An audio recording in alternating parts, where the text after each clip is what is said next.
प्रभु जीशु ख्रीष्टଙ୍କ अति पवित्र और बहुमूल्य नाम आपण समस्त को आउ गोटे नूतन प्रसंग में पुनर्बार मु स्वागत करुअछि। आज मध्य प्रभुंकर वाक्य को नहीं आपण मान निकट में आसवा यूट्यूब माध्यम आपण मान सहित कथबार्ता होगापाई स्वर्गर परमेश्वर मते अनुग्रह कले से परमेश्वर को मु हृदय सहित धन्यवाद दिए। प्रिय प्रभुंक लोक मैंने आसतु सबुदिन भली आज मध्य परमेश्वर वाक्य अल्प समय कथबार्ता हेबा। आज आम जो प्रसंग में कथबार्ता हेबा से ही प्रसंगर शीर्षक है प्रभु भोज नेबा पूर्वर कौन करवा उचित। आज प्रसंग है प्रभु भोज नेबा पूर्वर कौन करवा उचित। यही प्रसंग में अल्प समय आम प्रभु वाक्य कथबार्ता हेबा। प्रभु भोज ख्रिस्टियान भाई भणी मानक मूलदुआ अटे। आ प्रभु भोज आम ख्रिस्टियान समाज रे अनेक मंडली रे आमे कौन करिथाउ पालन करिथाउ। केही केही सप्ताह को थरे केही केही मास को थरे आमे कौन करू प्रभु भोज पालन करू। आ एही प्रभु भोज मनुष्य मानकर विधि विधान नुहे मंडलीर परंपरा नुहे। एही प्रभु भोज प्रभु जीशु ख्रीष्टଙ୍କ रक्त द्वारा स्थापित नूतन नियम अटे। एही प्रभु भोज प्रभुंकर आज्ञा अटे। आसंतु आमे प्रभु भोज नेबा पूर्वर आमको कौन करने को हेबो। आमे ख्रिस्टियान भाव रे ख्रिस्ट विश्वासी भाव रे यह आमे जानिबा जरूरी अटे। वाक्य गोटे पद पढ़ी आपण मानकू किछि परामर्श देवा सहित उत्साहित करबा पई चाहे। आपण माने मो सहित प्रथम कोरिन्थिय 11 अध्याय को आसीबे। प्रथम कोरिन्थिय 11 अध्याय 27 पदरू मु आगो को पढ़ुछि।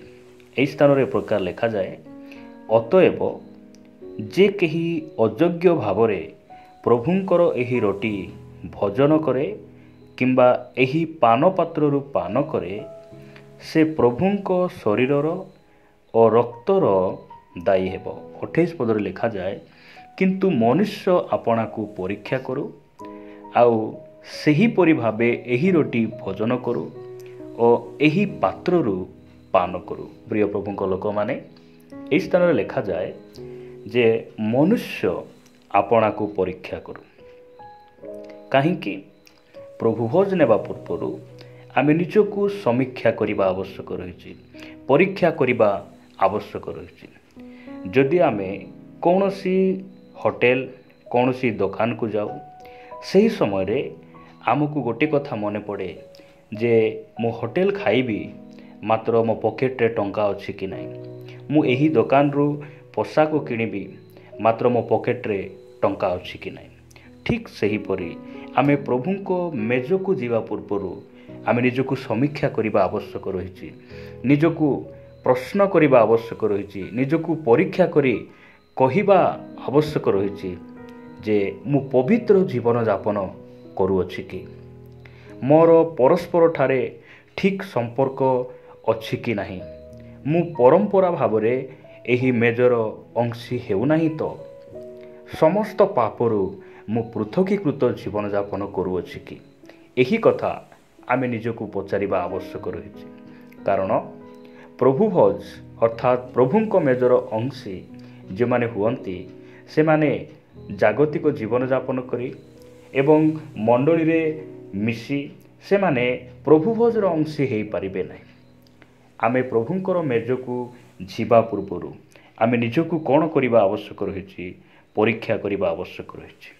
आम पाखरे जो भाई किंबा भौणी बसी थांती, आम सम्मुख रे जो बालक थांती, आमे ताहांकु देखिबा नाही। मो स्त्री को मो स्वामी को मते देखिबा आवश्यक नाही। मु काहाकु देखिबार अछि, मु निजको देखिबार अछि जे मोर जीवन केमिति अछि, मु पवित्र जीवन यापन करूअछि कि नाही, मु शत्रु को क्षमा दे अछि कि नाही। एइटा को आमे निजे जानिबा आवश्यक रहिछि। सेति पई लेखा जाउछि जे प्रभुंकर एही रोटी, आमे जो रोटी हाथ बढ़ाई आमे भोजन करू ताहा प्रभुंकर रोटी। जो समय आमे घरे तैयारी करू सही समय पर्यंत ताहा मनुष्यर रोटी, मात्र जेबे सही रोटी को ପ୍ରଭୁଙ୍କର ଗୃହକୁ ଅଣାଯାଏ, ଯେଉଁ ସମୟରେ ଆମେ ସେ ରୋଟି ନିମନ୍ତେ ପ୍ରଭୁଙ୍କୁ ଧନ୍ୟବାଦ ଦେଉ, ସେହି ସମୟରେ ଆମେ ଜାଣି ରଖିବା ଆବଶ୍ୟକ ରହିଛି ଯେ ଏହା ପ୍ରଭୁଙ୍କର ରୋଟି ଅଟେ, ଏହା ପ୍ରଭୁଙ୍କର ସେହି ଶରୀରର ନିଦର୍ଶନ ଅଟେ। ଆଉ 28 ପଦରେ ଲେଖାଗଲା, ପୁଣି କିନ୍ତୁ ମନୁଷ୍ୟ ଆପଣାକୁ ପରୀକ୍ଷା କରୁ, ଆଉ ସେହିପରି ଭାବେ ଏହି ରୋଟି ଭୋଜନ କରୁ ଓ ଏହି ପାତ୍ରରୁ ପାନ କରୁ। ପ୍ରଭୁ ଭୋଜ ନେବା ପୂର୍ବରୁ ଆମେ ନିଜକୁ ପରୀକ୍ଷା କରିବା। ଅନେକ ଲୋକ ଥିଲେ ଏହି କରନ୍ଥୀୟ ମଣ୍ଡଳୀରେ, ସେମାନେ ନିଜକୁ ପରୀକ୍ଷା ନ କରି, ନିଜକୁ ସମୀକ୍ଷା ନ କରି ଅଯୋଗ୍ୟ ଭାବରେ ସେମାନେ ପ୍ରଭୁଙ୍କ ମେଜର ଅଂଶୀ ହେଲେ। ସେଥିପାଇଁ ସେମାନଙ୍କ ଜୀବନରେ କ'ଣ ସବୁ ଘଟିଲା 29 ଆଉ 30 ପଦରେ ଲେଖାଯାଏ। କାରଣ ଯେ ପ୍ରଭୁଙ୍କ ଶରୀରକୁ ବିଶେଷ ନ ମଣି ଭୋଜନ କରେ ଓ ପାନ କରେ, ସେ ଆପଣା ଦଣ୍ଡ ନିମନ୍ତେ ଭୋଜନ କରେ ଓ ପାନ କରେ। ପ୍ରିୟ ପ୍ରଭୁଙ୍କ ଲୋକମାନେ, ଏହି ସ୍ଥାନରେ ମୁଁ ଆପଣମାନଙ୍କୁ କହିବା ପାଇଁ ଚାହେଁ, ଏହି ପ୍ରଭୁଙ୍କର ମେଜ, ସେହି ପାନପାତ୍ର ଏବଂ ପ୍ରଭୁଙ୍କର ସେହି ଶରୀରର ନିଦର୍ଶନ ଯେଉଁ ରୋଟି, ସେହି ମେଜ ହେଉଛି ଆଶୀର୍ବାଦର ମେଜ। ସେହି ପାନପାତ୍ର ହେଉଛି ଆଶୀର୍ବାଦର ପାନପାତ୍ର। ଆମେ ଆଶୀର୍ବାଦ ପାଇବା ବଦଳରେ ଆମେ ଅଭିଶାପ ପାଇବା ନାହିଁ, ଆମେ ଦଣ୍ଡ ଅର୍ଜନ କରିବା ନାହିଁ। କରନ୍ଥୀୟ ମଣ୍ଡଳୀର କେତେକ ବିଶ୍ୱାସୀମାନେ ଥିଲେ, ସେମାନେ କ'ଣ କଲେ, ନିଜ ଦଣ୍ଡ ନିମନ୍ତେ ଅଯୋଗ୍ୟ ଭାବରେ ପ୍ରଭୁଙ୍କର ମେଜର ଅଂଶୀ ହେଲେ। ସେଥିପାଇଁ ସେମାନଙ୍କ ଜୀବନରେ କ'ଣ ହେଲା, 30 ପଦରେ ଲେଖାଯାଏ, ଏହି ହେତୁ ତୁମ୍ଭମାନଙ୍କ ମଧ୍ୟରେ ଅନେକ ଦୁର୍ବଳ ଓ ପୀଡ଼ିତ, ପୁଣି ଅନେକ ମହାନିଦ୍ରା ପ୍ରାପ୍ତ ଅଟନ୍ତି। ଅଯୋଗ୍ୟ ଭାବରେ ଯେବେ ଆମେ ପ୍ରଭୁଙ୍କର ମେଜ ନିକଟକୁ ଯାଉ, ବାରମ୍ବାର ପାପ କରି, ନିଜକୁ ସମୀକ୍ଷା ନ କରି, ପୃଥକୀକୃତ ନ ହୋଇ, ଗୁପ୍ତ ପାପରୁ ବାହାରି ନ ଆସି ଯଦି ଆମେ ପ୍ରଭୁଙ୍କର ମେଜର ଅଂଶୀ ଆମେ ହେଉଛୁ, ରୋଗ ଆସେ। ମନୁଷ୍ୟ ଜୀବନରେ ରୋଗ ଆସିବାର ଏହା ଗୋଟେ କାରଣ ଅଟେ ଯେ କରନ୍ଥୀୟ ମଣ୍ଡଳୀର ଅନେକ ବିଶ୍ୱାସୀମାନେ ଥିଲେ, ସେମାନଙ୍କ ଶରୀରରେ ରୋଗ ଥିଲା। ଆଉ ଏହିପରିକି ସେମାନେ ମହାନିଦ୍ରା ପ୍ରାପ୍ତ ହୋଇଗଲେ, ସେମାନେ ମୃତ୍ୟୁବରଣ ମଧ୍ୟ ସେମାନେ କଲେ। ପ୍ରଭୁ ଆମମାନଙ୍କୁ ଦୟା କରନ୍ତୁ। ଆମେ ପ୍ରଭୁ ଭୋଜ ନେବା ପୂର୍ବରୁ ନିଜକୁ ଆମେ ସମୀକ୍ଷା କରିବା, ନିଜକୁ ସଂଶୋଧନ କରିବା ଏବଂ ଆମେ ନିଜକୁ ଟିକେ ଦେଖିବା ଯେ ମୁଁ ପ୍ରଭୁଙ୍କର ମେଜକୁ ଯିବା ପାଇଁ ଯୋଗ୍ୟ ଅଛି କି, ମୁଁ ପ୍ରଭୁଙ୍କ ମେଜକୁ ଯିବା ପାଇଁ ମୋର ସେହି ଯୋଗ୍ୟତା ଅଛି କି, ଆମେ ନିଜକୁ ସମୀକ୍ଷା କରିବା। ଯଦି ଆପଣମାନେ ପଢ଼ିବେ ସେହି ପ୍ରଥମ କରନ୍ଥୀୟ 10 ଅଧ୍ୟାୟ 21 ପଦରେ ଲେଖାଯାଏ, ତୁମ୍ଭେମାନେ ପ୍ରଭୁଙ୍କ ପାନପାତ୍ର ଓ ଭୂତମାନଙ୍କ ପାନପାତ୍ର ଉଭୟରେ ପାନ କରିପାର ନାହିଁ। ତୁମ୍ଭେମାନେ ପ୍ରଭୁଙ୍କ ମେଜ ଓ ଭୂତମାନଙ୍କ ମେଜ ଉଭୟର ଅଂଶୀ ହୋଇପାର ନାହିଁ। ଏହି ସ୍ଥାନରେ ଆମେ ଏହି ବାକ୍ୟ ଦ୍ୱାରା ବୁଝୁ ଯେ ପାପ କରି କରି, ବାରମ୍ବାର ପାପରେ ରହି, ଜାଗତିକ ଜୀବନଯାପନ କରି ଆମେ ପ୍ରଭୁଙ୍କର ମେଜର ଅଂଶୀ ଆମେ ହେଇପାରିବା ନାହିଁ, ହେଇପାରିବେ ନାହିଁ। ପ୍ରିୟ ଭାଇ ଭଉଣୀମାନେ, ଅନେକ ଭାଇ ଭଉଣୀମାନେ ଥାଆନ୍ତି, ସେମାନେ ସେହି ମୁଖରେ ଦୁଇ ଅକ୍ଷର ଭାଷା କୁହନ୍ତି, ସେହି ମୁଖରେ ଲୋକଙ୍କୁ ଅଭିଶାପ ଦିଅନ୍ତି, ସେହି ମୁଖରେ ସେମାନେ ପ୍ରଭୁ ଭୋଜ ନିଅନ୍ତି, ସେହି ମୁଖରେ ସେମାନେ ବିଡ଼ି ସିଗାରେଟ୍ ପିଅନ୍ତି, ସେହି ମୁଖରେ ମଦ ପିଅନ୍ତି ଏବଂ ସେହି ମୁଖରେ ସେମାନେ ଦ୍ରାକ୍ଷାରସ ମଧ୍ୟ ପାନ କରନ୍ତି, ସେହି ମୁଖରେ ସେମାନେ ପ୍ରଭୁ ଭୋଜ ମଧ୍ୟ ନିଅନ୍ତି। ଏହିପରି ହେବା କଥା ନୁହେଁ। ବାଇବେଲ ଆମ୍ଭମାନଙ୍କୁ ସମ୍ପୂର୍ଣ୍ଣ ଭାବରେ ମନା କରେ। ଆଉ ଏହି ପ୍ରକାର ଲୋକମାନେ ଦଣ୍ଡ ପାଇବେ, କଷ୍ଟ ଦୁଃଖ ପାଇବେ, ଆଉ ସେମାନେ ମୃତ୍ୟୁବରଣ ମଧ୍ୟ କରିବେ। ଏହା ବାକ୍ୟ ଆମମାନଙ୍କୁ କହେ। ପରମେଶ୍ୱର ଆମମାନଙ୍କୁ ଅନୁଗ୍ରହ କରନ୍ତୁ। ଅନେକ ଭାଇ ଭଉଣୀମାନେ ଥାଆନ୍ତି, ସେମାନେ ବହୁତ ନିଜକୁ ବୁଦ୍ଧିମାନ ବୋଲି ଭାବନ୍ତି, ଚାଲାକ ବୋଲି ଭାବନ୍ତି, ଆଉ ସେମାନେ ଆରାଧନା କରନ୍ତି, ବାକ୍ୟ ଶୁଣନ୍ତି। ପ୍ରଭୁ ଭୋଜର ଦିନରେ ଯେଉଁ ସମୟରେ ମେଜ ସଜା ହୁଏ, ପ୍ରଭୁ ଭୋଜ ନିମନ୍ତେ ବିଶ୍ୱାସୀ ଭାଇ ଭଉଣୀମାନେ ପ୍ରସ୍ତୁତ ହୁଅନ୍ତି, ସେହି ସମୟରେ ସେମାନେ ପ୍ରଭୁ ଭୋଜ ନେବା ପୂର୍ବରୁ ସେମାନେ ଉଠି ସେମାନେ ମଣ୍ଡଳୀ ବାହାରେ ବାହାରି ଯାଆନ୍ତି। କାରଣ ସେମାନେ ଆମ୍ଭମାନଙ୍କ ଶିକ୍ଷାକୁ ଶୁଣନ୍ତି। କାରଣ ପ୍ରଭୁଙ୍କ ଦାସ ତ କହିଛନ୍ତି ଯେ ଅଯୋଗ୍ୟ ଭାବରେ ପ୍ରଭୁଙ୍କ ମେଜର ଅଂଶୀ ହେବା କଥା ନୁହେଁ। ଏହା କୌଣସି ପ୍ରକାରେ ଗୋଟିଏ ବୁଦ୍ଧିର କାର୍ଯ୍ୟ ନୁହେଁ। ଆମେ ଯଦି ପାପ କରି ପ୍ରଭୁଙ୍କ ମେଜରୁ ପୃଥକ ରହିଲୁ, ଏହାର ଅର୍ଥ ନୁହେଁ ଯେ ଆମେ ପରିତ୍ରାଣ ପାଇଲୁ, ଉଦ୍ଧାର ପାଇଲୁ, ଆମେ ବହୁତ ଉତ୍ତମ ଭଲ କାମ କରୁଛୁ। ଏହା ନୁହେଁ ପ୍ରିୟ ଭାଇ ଭଉଣୀମାନେ। ଆପଣ ଏହି ସ୍ଥାନରେ ମୋତେ ପଚାରିପାରିବେ, ଭାଇ ମୁଁ ତ ପାପ କରିଛି, ମୁଁ ବାପ୍ତିସ୍ମ ନେଲା ପରେ ମଧ୍ୟ ମୁଁ ପାପ କରି ପଡ଼ିଯାଇଛି, ମୁଁ କେମିତି ପ୍ରଭୁ ଭୋଜ ନେଇପାରିବି? ଆପଣଙ୍କୁ ମୁଁ କହିବା ପାଇଁ ଚାହେଁ, ଯଦି ଆପଣମାନେ ଗୋଟେ ବାକ୍ୟ ପଢ଼ିବେ ମୋ ସହିତ, ଯୋହନ ଲିଖିତ ସୁସମାଚାର 6 ଅଧ୍ୟାୟ 53 ପଦରେ ପ୍ରଭୁ ଯୀଶୁଖ୍ରୀଷ୍ଟ କହିଲେ, ସେଥିରେ ଯୀଶୁ ସେମାନଙ୍କୁ କହିଲେ, ସତ୍ୟ ସତ୍ୟ ମୁଁ ତୁମ୍ଭମାନଙ୍କୁ କହୁଅଛି, ମନୁଷ୍ୟପୁତ୍ରଙ୍କର ମାଂସ ଭୋଜନ ନ କଲେ ଓ ତାହାଙ୍କ ରକ୍ତ ପାନ ନ କଲେ ତୁମ୍ଭମାନଙ୍କଠାରେ ଜୀବନ ନାହିଁ। ଆପଣ ଯଦି ସେହି ପାପକୁ ସ୍ମରଣ କରି ମୁଁ ତ ପ୍ରଭୁ ଭୋଜ ନେଇପାରିବି ନାହିଁ, କ'ଣ କରିବି, ମୁଁ ଦୂରରେ ରହିବି, ପୃଥକ ରହିବି, ଯଦି ଆପଣ ଏହା ଭାବୁଛନ୍ତି ତାହେଲେ ଆପଣଙ୍କଠାରେ ଜୀବନ ନାହିଁ। ଆପଣ ପଚାରିବେ, ତାହେଲେ ମୋତେ କ'ଣ କରିବାକୁ ପଡ଼ିବ? ମୁଁ ଆପଣଙ୍କୁ କହିବା ପାଇଁ ଚାହେଁ, ପ୍ରିୟ ଭାଇ ଭଉଣୀମାନେ, ଯଦି ଆପଣ କୌଣସି ଗୁପ୍ତ ପାପରେ ଲିପ୍ତ ଅଛନ୍ତି, ଇଭେନ୍ ପ୍ରଭୁ ଭୋଜ ମେଜ ସାମ୍ନାରେ ବସି ମଧ୍ୟ ଆପଣଙ୍କୁ ପାପ ମନେ ପଡ଼ୁଛି, ପ୍ରଭୁ ଭୋଜ ମୁଁ ନେବା କଥା ନାହିଁ, ଏହା ଭାବୁଛନ୍ତି, ମୁଁ କହିବା ପାଇଁ ଚାହେଁ, ଯଦି ଆପଣ ସେଇଦିନ ପାପକୁ ମାନିବେ, ପରମେଶ୍ୱରଙ୍କ ନିକଟରେ ସ୍ୱୀକାର କରିବେ, ଆଉ ଆଗକୁ ମୁଁ ଆଉ କେବେ ପାପ କରିବି ନାହିଁ, ଆପଣ ନିଷ୍ପତ୍ତି ନେଇ ପ୍ରଭୁ ଭୋଜ ଆପଣ ନେଇପାରିବେ। ପରମେଶ୍ୱର ଆମମାନଙ୍କୁ ଅନୁଗ୍ରହ କରନ୍ତୁ। ଯଦି ଆପଣ ପ୍ରଭୁ ଭୋଜ ନ ନେଇ ପାପ କରି ପ୍ରଭୁଙ୍କ ମେଜରୁ ଆପଣ ପୃଥକ ଅଛନ୍ତି, ତାହେଲେ ଆପଣ ତାହା ଠିକ୍ କରୁନାହାନ୍ତି। ଆପଣଙ୍କୁ ପାପ କରିବାଟା ଛାଡ଼ି ପ୍ରଭୁଙ୍କ ମେଜର ଅଂଶୀ ହେବାକୁ ପଡ଼ିବ। ଆଉ ଯେଉଁମାନେ ବି ଆମେ ପାପ କରି କରି ଆମେ ପ୍ରଭୁଙ୍କର ମେଜର ଅଂଶୀ ହେଉଛୁ, ଏହା ମଧ୍ୟ ଆମ ପାଇଁ ଆଶୀର୍ବାଦର ବିଷୟ ନୁହେଁ ଯେ ଆମେ ପବିତ୍ର ଜୀବନଯାପନ କରି ପାପଠାରୁ ପୃଥକ ହେଇ ଆମେ ପ୍ରଭୁଙ୍କର ଯଜ୍ଞ ଅନୁସାରେ, ବାକ୍ୟ ଅନୁସାରେ ଆମେ ପ୍ରଭୁଙ୍କ ମେଜର ଅଂଶୀ ହେବା।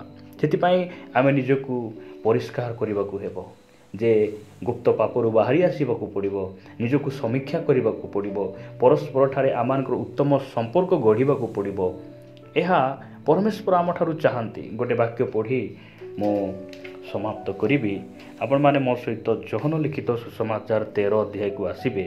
ଯୋହନ ଲିଖିତ ସୁସମାଚାର 13 ଅଧ୍ୟାୟ 5 ପଦରୁ 8 ପଦ ପର୍ଯ୍ୟନ୍ତ ଆମେ ପଢ଼ିବା। ଏହି ସ୍ଥାନରେ ଲେଖାଯାଏ, ତତ୍ପରେ ସେ ପାତ୍ରରେ ଜଳ ଢାଳିଲେ, ପୁଣି ଶିଷ୍ୟମାନଙ୍କ ପାଦ ଧୋଇଦେଇ ଆପଣା କୋଟିରେ ବନ୍ଧା ହୋଇଥିବା ଗାମୁଛାରେ ପୋଛିବାକୁ ଲାଗିଲେ। କ୍ରମେ ସେ ସିମୋନ ପିତରଙ୍କ ନିକଟକୁ ଆସିଲେ। ସେ ତାହାଙ୍କୁ କହିଲେ, ପ୍ରଭୁ, ଆପଣ ମୋର ପାଦ ଧୋଇ ଦେଉଅଛନ୍ତି? ଯୀଶୁ ତାଙ୍କୁ ଉତ୍ତର ଦେଲେ, ମୁଁ ଯାହା କରୁଅଛି ତାହା ତୁମେ ଏବେ ଜାଣୁନାହଁ, କିନ୍ତୁ ପରେ ବୁଝିବ। 8 ପଦରେ ପିତର ତାଙ୍କୁ କହିଲେ, ଆପଣ କଦାପି କେବେ ହେଁ ମୋର ପାଦ ଧୋଇଦେବେ ନାହିଁ। ଯୀଶୁ ତାଙ୍କୁ ଉତ୍ତର ଦେଲେ, ଯଦି ମୁଁ ତୁମ୍ଭକୁ ଧୌତ ନ କରେ, ତାହାହେଲେ ମୋ ସହିତ ତୁମ୍ଭର କୌଣସି ଅଂଶ ନାହିଁ। ଏହା ପ୍ରଭୁ ଯୀଶୁଖ୍ରୀଷ୍ଟଙ୍କର ନିସ୍ତାର ପର୍ବ ପୂର୍ବରୁ ଶେଷ ରାତ୍ର ଭୋଜ, ଅର୍ଥାତ୍ ସେ କ୍ରୁଶକୁ ଚଢ଼ାଯିବା ପୂର୍ବରୁ, ତାହାଙ୍କର ମୃତ୍ୟୁଭୋଗ ପୂର୍ବର ଶେଷ ରାତ୍ରରେ ତାହାଙ୍କର ଶିଷ୍ୟମାନଙ୍କ ସହିତ ସେ ଚୂଡ଼ାନ୍ତ ପ୍ରେମ ପ୍ରକାଶ କରି ତାଙ୍କ ସହିତ ସେ ଏହି ଶେଷ ରାତ୍ର ଭୋଜକୁ ସେ କ'ଣ କଲେ? ପାଳନ କଲେ। ଆଉ କ୍ରୁଶକୁ ଯିବା ପୂର୍ବରୁ ବା ସେହି ଶେଷ ରାତ୍ର ଭୋଜ ପୂର୍ବରୁ ସେ ଆପଣ ଶିଷ୍ୟମାନଙ୍କ ସହିତ ସେ କ'ଣ କଲେ? ଏହି ଭୋଜକୁ ସେ ପାଳନ କଲେ। ଆଉ ସେହି ଭୋଜ ପାଳନ କରିବା ପୂର୍ବରୁ ସେ ଆପଣା ଶିଷ୍ୟମାନଙ୍କର ପାଦକୁ ସେ କ'ଣ କଲେ? ପରିଷ୍କାର କଲେ। ସେ ଯେତେବେଳେ ଉଠିଲେ, ସେ ଜଳ ଢାଳିଲେ। ଜଳ ଢାଳୁ ଢାଳୁ, ପାଦ ଧୋଉ ଧୋଉ, ପାଦ ପୋଛୁ ପୋଛୁ ସେ ପିତରଙ୍କ ନିକଟରୁ ଆସୁଛନ୍ତି। ସେହି ସମୟରେ ପିତର କହୁଛନ୍ତି, ପ୍ରଭୁ, ଆପଣ ଆମ ଗୁରୁ ଅଟନ୍ତି, ଆପଣ ଆମର ପ୍ରଭୁ ଅଟନ୍ତି, ଆପଣ କାହିଁକି ମୋ ପାଦ ଛୁଉଁଛନ୍ତି? କାହିଁକି ମୋତେ ପରିଷ୍କାର ମୋ ପାଦକୁ ଆପଣ କାହିଁକି ଧୋଇ ଦେଉଛନ୍ତି? ଏହିପରି ସମୟରେ ଯୀଶୁ କହୁଛନ୍ତି, ମୁଁ ଯଦି ତୁମକୁ ପରିଷ୍କାର ନ କରେ, ତାହେଲେ ମୋ ଠାରେ ତୁମର କୌଣସି ଅଂଶ ନାହିଁ। ପ୍ରିୟ ପ୍ରଭୁଙ୍କ ଲୋକମାନେ, ପ୍ରଭୁ ଭୋଜ ନେବା ପୂର୍ବରୁ ଆମକୁ ପରିଷ୍କାର ହେବା ପାଇଁ ପଡ଼େ। ଆଉ ପରିଷ୍କାର ଆମେ ଚାହିଁଲେ ଆମେ ହେଇପାରିବା ନାହିଁ। ଆମେ ଚାହିଁଲେ ଆମେ ପବିତ୍ର ହେଇପାରିବା ନାହିଁ। ଚାହିଁଲେ ଆମେ ପାପରୁ ବାହାରି ଆସିପାରିବା ନାହିଁ। ଆମର ଜଣେ ସାହାଯ୍ୟକାରୀ ଅଛନ୍ତି, ଆମର ଜଣେ ଅନୁଗ୍ରହକାରୀ ଅଛନ୍ତି, ସେ ହେଉଛନ୍ତି ପ୍ରଭୁ ଯୀଶୁଖ୍ରୀଷ୍ଟ। ତାହାଙ୍କୁ ଆମେ କହିବାର ଅଛି, ତାହାଙ୍କଠାରେ ସାହାଯ୍ୟ ମାଗିବାର ଅଛି। ପ୍ରଭୁ ତୁମେ ମୋତେ ପବିତ୍ର କର, ତୁମେ ସିଦ୍ଧ କର।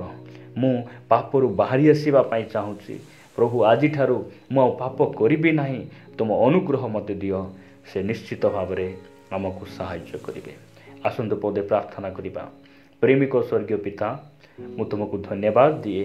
ପ୍ରଭୁ ତୁମ ବାକ୍ୟ ଦ୍ୱାରା ଆମ୍ଭମାନଙ୍କୁ କଥା ହେଲ, ଆମେ ତୁମ ନାମର ଗୌରବ କରୁଛୁ। ବାପା, ଦୁନିଆର କାହା ସହିତ ତୁମେ ନିୟମ କଲ ନାହିଁ, ତୁମେ ଆମ ସହିତ ତୁମେ ନୂତନ ନିୟମ ବାନ୍ଧିଅଛ ତୁମ ରକ୍ତରେ। ଆମେ ତୁମକୁ ଧନ୍ୟବାଦ ଦେଉଛୁ। ତୁମ ମେଜ ନିକଟକୁ ଯିବା ପୂର୍ବରୁ ଆମେ ସମସ୍ତେ ପରୀକ୍ଷା କରିବୁ, ନିଜକୁ ସମୀକ୍ଷା କରିବୁ, ଆଉ ତୁମର ସେ କୃଷ୍ୟ ପ୍ରେମକୁ ଆମେ ସ୍ମରଣ କରି ସବୁବେଳେ ପ୍ରଭୁ ତୁମ ପଛରେ ଚାଲିବା ପାଇଁ ନିଷ୍ପତ୍ତି ନେଇ ଆମ ନିଷ୍ପତ୍ତିରେ ଆମେ ଅଟଳ ରହିବା ପାଇଁ ତୁମ ଅନୁଗ୍ରହ ପ୍ରଦାନ କର। ପ୍ରାର୍ଥନା ପ୍ରିୟ ପ୍ରଭୁ ଯୀଶୁଙ୍କ ନାମରେ ମାଗୁଅଛି, ଆମେନ୍ ଆମେନ୍। ପ୍ରେଜ୍ ଦ ଲର୍ଡ। ପ୍ରଭୁ ସମସ୍ତଙ୍କୁ ଆଶୀର୍ବାଦ କରନ୍ତୁ। ପ୍ରଭୁ ଅନୁଗ୍ରହ କଲେ ପରବର୍ତ୍ତୀ ଅଧ୍ୟାୟରେ ଆମେ ପରସ୍ପର ସାକ୍ଷାତ କରି ତାହାଙ୍କ ରାଜ୍ୟ ନିମନ୍ତେ ବଢ଼ୁଥିବା ରହିବା। ନମସ୍କାର। ଗଡ୍ ବ୍ଲେସ୍ ୟୁ।